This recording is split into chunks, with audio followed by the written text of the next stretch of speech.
বাংলাদেশিরা আর আগের মতো আমাদেরকে ভালোবাসে না।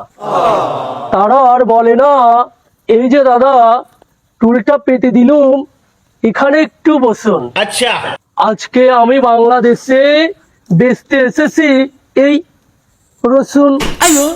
সুন্দর করে গোল করে, দেখতে কিন্তু সাদা। নেবে নাকি 2-3 কেজি? এই যে বাংলাদেশি দাদা। আমার দেশে কি রসুন নাই রে নরসুন্দর? তোর কাছ থেকে আমার রসুন নেওয়া লাগবে। না দাদা, আপনাদের দেশে আছে, কিন্তু ওই আপনাদের দেশে তো দামটা একটু বেশি, তাই বলছিলাম যে দাদা একটু কমিয়ে রাখবো, বুঝতে পারলেন কিনা? দাম কম বেশি নেই, তোর টেনশন করা লাগবে না।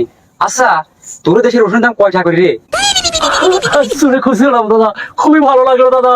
আজকে এত খুশি আমি মাঠে হেগেও আমি কোনোদিন এত খুশি হইনি দাদা। রসুন ওই মানে 150 টাকা কিলো রাখা যাবে আপনাদের জন্য, বুঝতে পারলেন কিনা? খুব খুশি হলাম দাদা।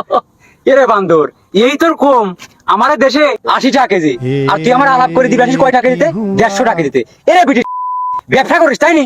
জানেন দিন শালা সিটার।